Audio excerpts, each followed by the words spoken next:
जय माता दी साथियों, मैं नरेंद्र विश्वकर्मा आप सभी का अपने इस चैनल नरेंद्र विश्वकर्मा में हार्दिक स्वागत करता हूं। आज मैं आपको अभिक्रिया की आणविकता और अभिक्रिया की कोटि में अंतर बताऊंगा। यदि आप इसकी परिभाषा देखते हैं, सुनते हैं, तो मैं विश्वास से कह सकता हूं कि आपको मेरे द्वारा बताया गया अंतर कभी भी लाइफ में भूलेगा नहीं, ऑल टाइम के लिए याद हो जाएगा, समझ में आ जाएगा। तो सबसे पहले इसकी परिभाषा देखें। अभिक्रिया में भाग लेने वाले क्रिया कारकों के अणुओं की संख्या को अभिक्रिया की आणविकता कहते हैं। अर्थात ये आपकी यहां से यहां तक अभिक्रिया हो रही है,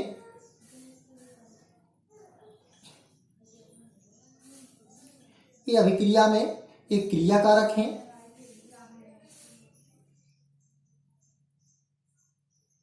और क्रिया कारक में जो अणु भाग लेते हैं, जितने भी अणु भाग लें, एक अणु लें, दो अणु लें, तीन अणु लें, तो उन्हीं की संख्या को अभिक्रिया की आणविकता या अणुसंख्यता कहते हैं। इसे अणुसंख्यता के नाम से भी जाना जाता है। एक बार और परिभाषा सुने। अभिक्रिया में भाग लेने वाले क्रिया कारकों के अणुओं की संख्या को, ये अभिक्रिया है, अभिक्रिया में भाग लेने वाले क्रिया कारकों के अणुओं की संख्या को अभिक्रिया की आणविकता या अणुसंख्यता कहते हैं। आणविकता कभी भी जीरो नहीं, अभिक्रिया की आणविकता कभी भी जीरो नहीं हो सकती है। यदि आणविकता जीरो होगी, अणुओं की संख्या जीरो होगी, तो क्या अभिक्रिया हो सकती है? नहीं हो सकती, क्योंकि जब अभिक्रिया है कि जो क्रिया कारक है वह ही शून्य होंगे, तो फिर क्रियाफल प्राप्त होने का कोई चांस ही नहीं है। यह है ऋणात्मक हो सकती है, ऋणात्मक का तात्पर्य है जीरो से कम, तो नहीं हो सकती। आप अब देखकर बता सकते हैं कि इस अभिक्रिया की अणुओं की संख्या क्या है। तब आप कहेंगे आसानी से कि सर इसके अणुओं की संख्या एक है। कितनी है? एक है। अर्थात हम कह सकते हैं कि अभिक्रिया की जो आणविकता है उसे देखकर प्राप्त किया जा सकता है, और जिसे देखकर प्राप्त किया जा सकता है वह है सैद्धांतिक होती है। तो हम इसके कितने अंतर बता चुके आपको? मुख्य रूप से 4 अंतर।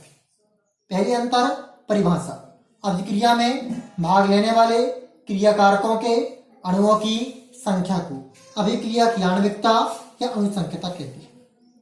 यह कभी शून्य नहीं हो सकती है, क्योंकि अणुओं की संख्या कभी शून्य नहीं होगी। यदि अणुओं की संख्या शून्य होगी तो फिर क्रिया नहीं होगी, तो यह कभी शून्य नहीं हो सकती है, यह कभी ऋणात्मक नहीं हो सकती। इसे समीकरण देखकर प्राप्त किया जा सकता है, अर्थात यह सैद्धांतिक होती है। कैसी होती है? सैद्धांतिक। अब देखते हैं अभिक्रिया की कोटि। अभिक्रिया की कोटि जो होती है, यदि अभिक्रिया को दर नियम से व्यक्त करें। दर का तात्पर्य है जैसे क्रिया कारक है, तो अभिक्रिया में हम क्रिया कारक को इस रूप में लिखें तो ये आपका दर नियम कहलाता है। यदि अभिक्रिया को दर नियम से व्यक्त करें तो अभिक्रिया में भाग लेने वाले क्रिया कारकों की सांद्रताओं के घातांकों के योग को अभिक्रिया की कोटि कहती है, क्योंकि कोटि का अर्थ होता है घात। तो जो अभिक्रिया की कोटि होती है वह घातांकों का योग होती है। अभिक्रिया में भाग लेने वाले क्रिया कारकों के घातांकों के योग को अभिक्रिया की कोटि कहते हैं। अभिक्रिया की जो कोटि के मैंने प्रकार बताए थे डिस्क्रिप्शन बॉक्स में, उसकी लिंक होगी, आप देख लेना। विधिवत इसका वर्णन है। अभिक्रिया की कोटि के निम्न प्रकार होते हैं: शून्य कोटि, प्रथम कोटि, द्वितीय कोटि, तृतीय कोटि, छदम कोटि। तो इसका एक प्रकार मैंने आपको कौन बताया? शून्य।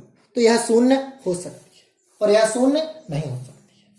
लास्ट का प्रकार मैंने आपको छदम या आभासी बताया। आभासी का तात्पर्य है दिखे कुछ और, हो कुछ और, दिखने में कुछ और लगे पर वास्तव में कुछ और हो। जब इस प्रकार इसकी कोटि के प्रकार होता तो उसे हम देखकर प्राप्त कर सकते हैं? नहीं कर सकते। इससे हम इसके समीकरण को देखकर अभिक्रिया की कोटि प्राप्त नहीं कर सकते।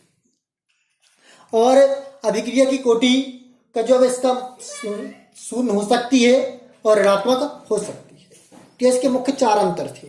इसका अंतर है, इसके निम्न प्रकार होते हैं: शून्य, प्रथम, द्वितीय, तृतीय, छदम। इसके 3 प्रकार होते हैं: एक अणुक, द्विअणुक, त्रिअणुक। मुख्य रूप से 3 होते हैं और कई किताबों में बहुअणुक भी प्रिंटेड होता है। तो देखें, जो मैंने आपको अंतर बताए थे वह आपकी स्क्रीन पर हैं। पहला परिभाषा बताई थी, अभिक्रिया भाग लेने वाले क्रिया कारकों के अणुओं की संख्या के योग को, अणुओं की संख्या के योग को अभिक्रिया की आणविकता या अणुसंख्यता कहते हैं।